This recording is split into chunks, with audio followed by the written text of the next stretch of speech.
I want to show you guys step by step what I look for and how I do it. How do I find a new location if a new property comes on the market? What I look for, how do I make a decision that that property makes sense, it's gonna make me money, and I want to do it from scratch here. I'm gonna show you. We're actually sitting here at the Porsche studio here. A good friend of mine, he owns this place, and usually I come here and work out of here sometimes, but here's an example. I have a property that my realtor emailed me. It's 10.3 acres, 13,000 square feet warehouse. It used to be an old yellow facility terminal in Fife, Washington. So I'm not from there, I'm in Oregon. This is about 200 miles away from me. And really, you can find deals anywhere in the country. It doesn't have to be where you're at, and you can manage them. So this particular location, so he sent me a few of them. I like this one. Reason why is it has 10 acres. And in Fife, Washington, I know I can charge about $400 a month per space. And the demand is unreal. There's not enough parking in Seattle, Fife. And I just want to show you what I look for. So this is the terminal, this is the facility, 10.5 acres, great property. The warehouse, 13,000 square feet.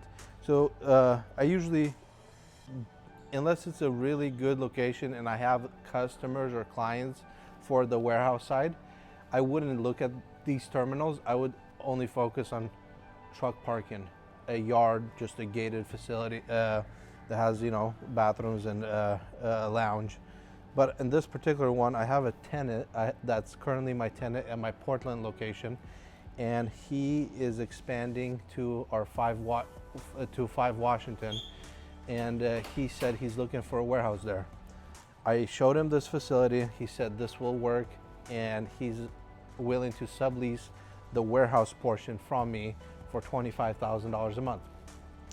So this is how I do the math on a property like this. This property is on the market.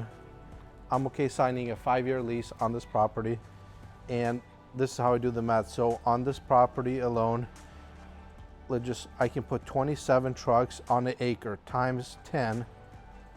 That's 270 spots I have at that location.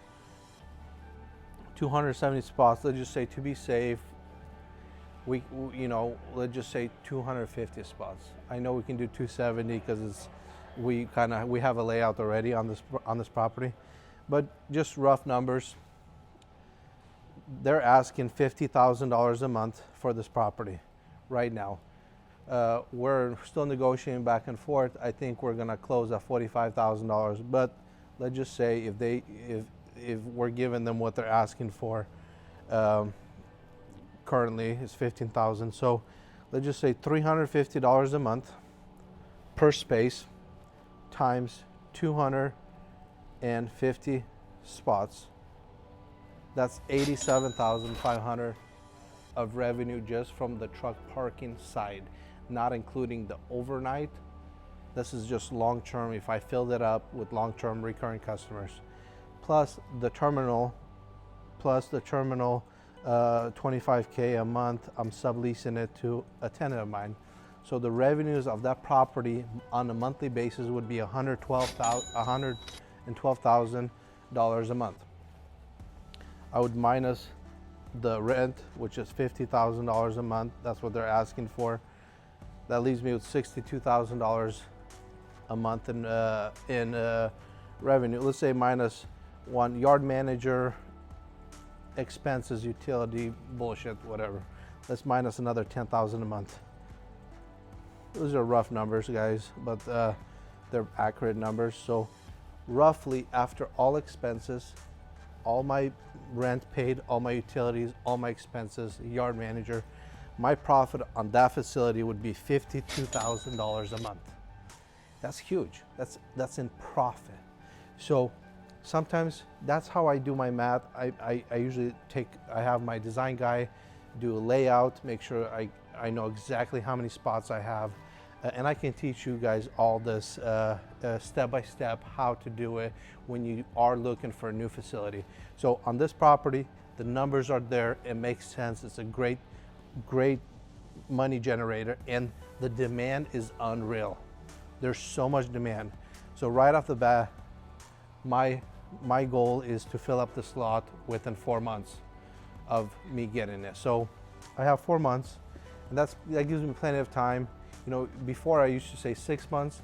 The reason I say 4 months, because I have one big client, a national fleet, that's gonna take 50 spots from me immediately the minute I sign the lease. And then within 4 months, I'll try to fill up the rest. Let's say even if you don't fill up the yard at 100%, let's say you're at 80%, you're still making $35,000 to $40,000 a month in profit. What can go wrong? So if you want to learn more and you want to know how I do these and how I find deals like this, usually this one, I start talking to them before I hit the market. I have realtors that work for me in every state almost, that's licensed in every state, and I have great people, and I've been in the industry for such a long time, so people know me and they know of me, so they send me deals, they email me deals before it hits the market, which is really cool. And a lot of my deals that I have now is I put the deal together before I hit the market, and I made the most money off those deals, because you don't want to compete and fight over that property with somebody else and raise up the rent if it's a good location. So this particular property, it's I start talking to them before I hit the market. It's a great deal, and I can teach you guys how to do it, how to get these properties, how to get deals before it hits the market, and what tools you need to be successful, step by step, from getting the lot to signing the lease to negotiating the contract, negotiating the details, finding the right tenants for your parking lot. How do we reach out to fleets? How do we sign these contracts with these big mega fleets? And I'll teach you everything. So reach out if you want to know more. I'm here for you guys. Thank you. God bless.